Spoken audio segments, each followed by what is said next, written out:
चलिए, आप सबका स्वागत हमारे यूट्यूब चैनल। सभी को राम राम।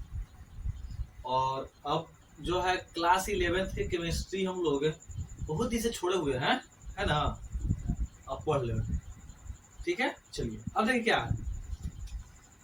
पिछला क्लास में हमने पढ़े थे इलेक्ट्रॉन, प्रोटॉन, न्यूट्रॉन, यानी कि इलेक्ट्रॉन का खोज कब हुआ, प्रोटॉन का खोज कब हुआ, न्यूट्रॉन का खोज कब हुआ।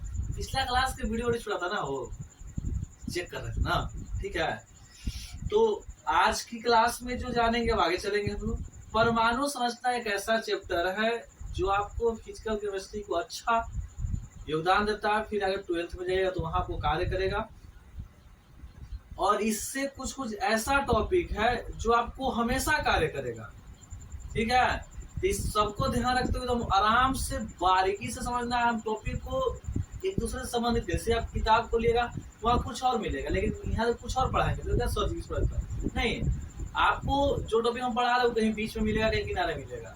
उस टॉपिक को एक दूसरे से संबंधित जोड़ते हुए हम पढ़ा रहे हैं, ठीक है, ताकि आपको समझने में कोई दुख दर्द ना हो। स्टार्ट करते हैं आज के क्लास, ठीक है। देखा तो पिछला क्लास में जैसे करते, आज जो क्लास में है हमें जानेंगे नाभिक, ठीक है। नाभिक यानी कि न्यूक्लियस।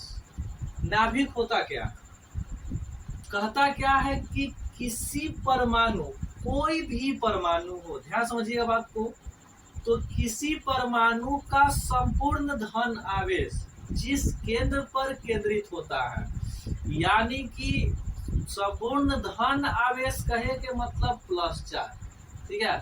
तो किसी परमाणु का संपूर्ण जो धन आवेश है वो जिस केंद्र पर केंद्रित होगा उसे हम नाभिक कहेंगे, ठीक है। और याद रखिएगा, नाभिक का जो खोज करता है, यानी कि नाभिक को जो खोज किए हैं, ठीक है, खोजकर्ता आपका कौन है, तो रदरफोर्ड है। कौन है, रदरफोर्ड। और सारे रखना 1911 ईस्वी में, 1911 ईस्वी। देखिए ये क्या बता, जैसे कि बोला है ना, वो तो एक केंद्र मान लेते हैं, ईजा पड़ी है। तो किसी परमाणु का संपूर्ण धन आवेश, समझिएगा, यानी कोई परमाणु है, धन आवेश कहे के मतलब प्रोटॉन। हमने पिछला क्लास में पढ़े हैं कि जो होता है प्रोटॉन वो धन आवेशित होता है, इलेक्ट्रॉन जो होता है वो आपका ऋण आवेशित होता है, और न्यूट्रॉन पर कोई चार्ज नहीं होता है, यानी कि वह उदासीन होता है ना। तो यहाँ जो होता है सब कोई जानता है कि नाभिक के जो केंद्र है, तो नाभिक के केंद्र में प्रोटॉन और न्यूट्रॉन पाया जाता है। जानते हैं ना आप लोग, नाभिक का जो केंद्र है, तो नाभिक के केंद्र में प्रोटॉन और न्यूट्रॉन पाया जाता है। और जो इलेक्ट्रॉन जो है ना, वो कक्षा के चारों ओर चक्कर लगाते रहता है। देखिएगा, ठीक है।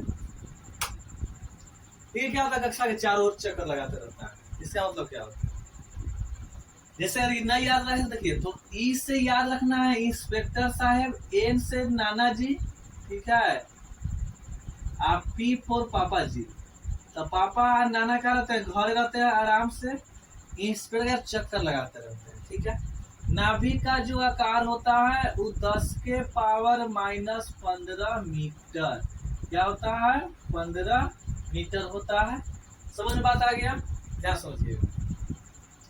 नाभिक किसे कहते हैं, तो किसी परमाणु का संपूर्ण धन आवेश जिस केंद्र पर केंद्रित होगा उसे हम नाभिक कहेंगे। नाभिक का जो खोज किए हैं वो कौन किए हैं, रदरफोर्ड। कब किए हैं, 1911 ईस्वी। कोई पूछा कि नाभिक क्या होता है, तो बताना है कि नाभिक धन आवेशित होता है। नाभिक क्या होता है, धन आवेशित होता है, ठीक है। और नाभिक के केंद्र में प्रोटॉन और न्यूट्रॉन पाया जाता है, जबकि जो इलेक्ट्रॉन है वो कक्षा के चारों ओर चक्कर लगाते रहता है। बात समझ गया। चलिए उसके बाद हमने क्या जानना है, परमाणु संख्या। क्या है, परमाणु संख्या। ठीक है, परमाणु संख्या एटॉमिक नंबर, यानी किसे कहेंगे, कहता है किसी परमाणु में प्रोटॉन की संख्या, एक संख्या प्रोटॉन। देखिए यहाँ इलेक्ट्रॉन बोल सकता था, लेकिन इलेक्ट्रॉन इसलिए बोलता है क्योंकि इलेक्ट्रॉन का स्थानांतरण होता है। स्थानांतरण कहने का मतलब क्या है ना कि इलेक्ट्रॉन का आदान प्रदान होगा, यानी कि जब कोई इलेक्ट्रॉन के त्यागेगा तो ओकरा में इलेक्ट्रॉन घट जाएगा, और जब कोई परमाणु इलेक्ट्रॉन को ग्रहण करेगा तो ओकरा पर का होगा ना कि हमार इलेक्ट्रॉन की संख्या बढ़ जाएगा। तो ये गलत ना हो जाएगा हो।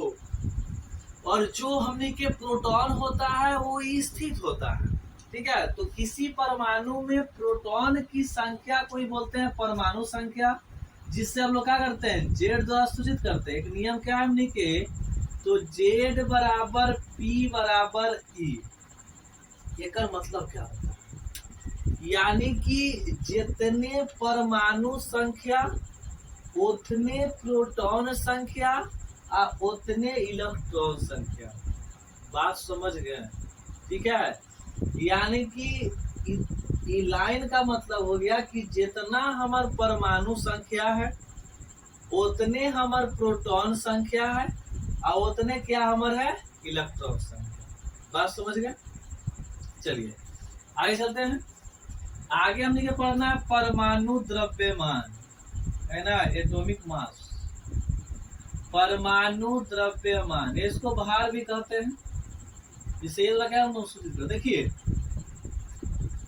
तथा किसी परमाणु में प्रोटॉन और न्यूट्रॉन, किसी परमाणु में प्रोटॉन और न्यूट्रॉन की संख्या का योगफल, प्रोटॉन और न्यूट्रॉन की संख्या का जो योगफल है वही हमने के कहलाता है परमाणु द्रव्यमान। केवल याद रखना है।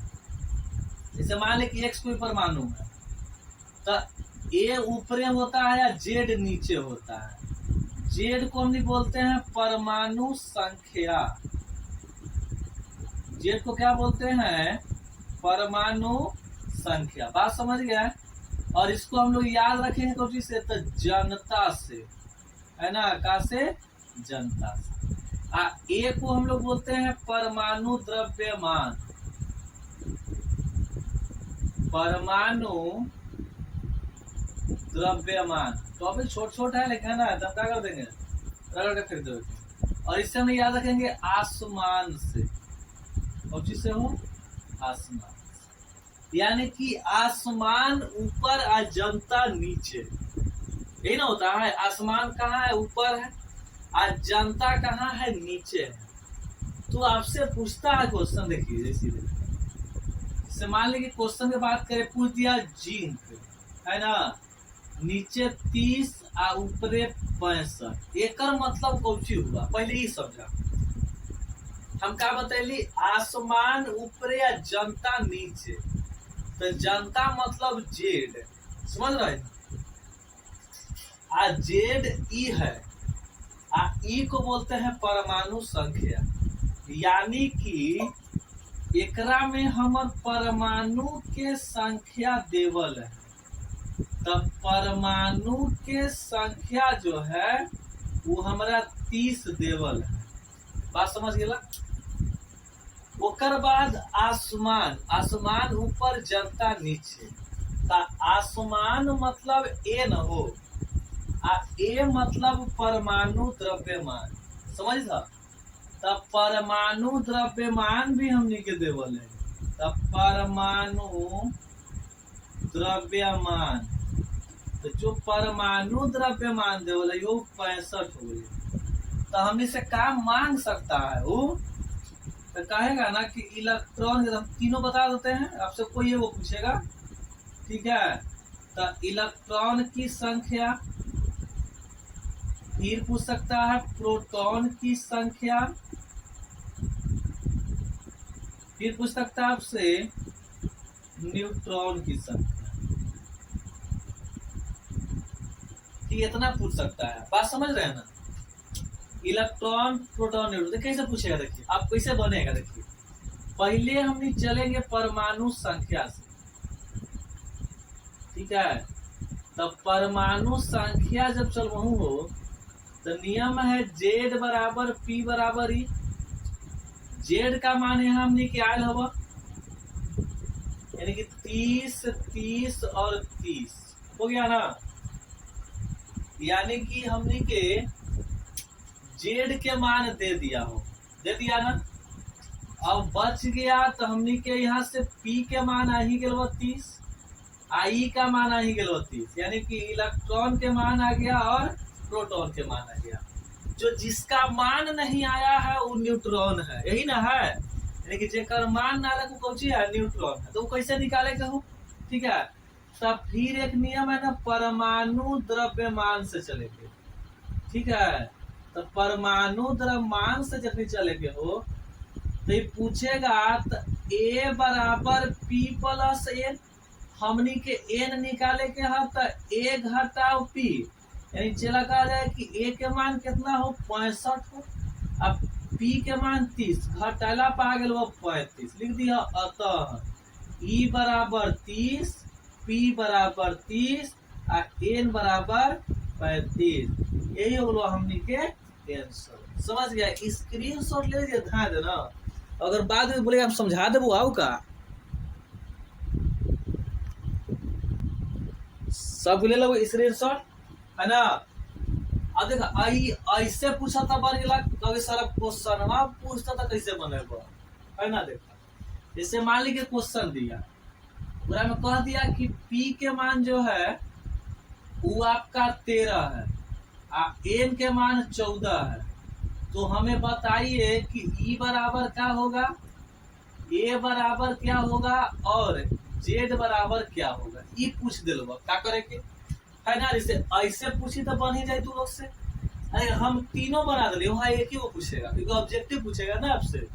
देखा तो यहाँ से ये पूछ ले ना हो तो लिखबे ना कहाँ से, देखा शॉर्ट मार्क लो, शॉर्ट नंबर लो लिखेंगे हमने कि दिया हुआ है कि पी बराबर 13, एन बराबर 14, तो कौची निकालना हवा तो ई बराबर वाट, ए बराबर वाट, जेड बराबर वाट, ये निकालना है।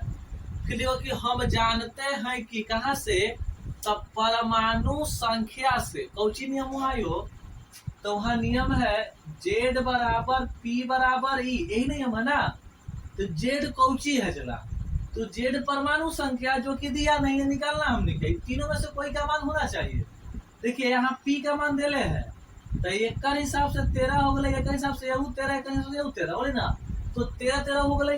पता तो चला हमारे जेड के मान ई के मान नहीं अगला, यानी कि जेड बराबर 13, ई बराबर 13, हमने के दो मान आ गए। हमने जो न मान आए हैं वो ए है, समझला। जो न मान आए हैं वो कौन सी है, ए है। तो इसके लिए कहाँ चले के, तो परमाणु द्रव्यमान से, कहाँ से लेके, परमाणु द्रव्यमान से। ई कौन चला, तो परमाणु जो आपका है द्रव्यमान वो जाएगा ए बराबर पी प्लस एन, तो ए निकालना ही ना है, पी के मान 13 है, एन के मान 14, यानी जोड़ला पर कितना चला 27 आ गए, अगले 27 ना। अब यहाँ हमने कर सकते हैं कि अतः, ठीक है, यहाँ जेड बराबर 13 आ गए, ई बराबर 13 आ गए, ए बराबर 27 आ गए। याद हो गया दिक्कत। कल का क्लास मिस नहीं करे, कल इलेक्ट्रॉनिक विन्यास चलेगा, जो ऐसा टॉपिक जो आपको हर एक मोड़ पर काम देगा, ठीक है। तो इससे संबंधित जो भी दिक्कत आपको हो कि सर टाइमिंग है या नहीं समझ में आया, तो आप एकदम कमेंट्स बॉक्स में छाप दीजिएगा कि हाँ सर ये दिक्कत हो रहा है। हम अगले वीडियो में आपको क्या करेंगे, पूरा सॉल्यूशन कराने का फुल कोशिश करेंगे। तो आज के लिए इतना ही, आपसे मिलते हैं नेक्स्ट वीडियो में, तब तक के लिए जय हिंद।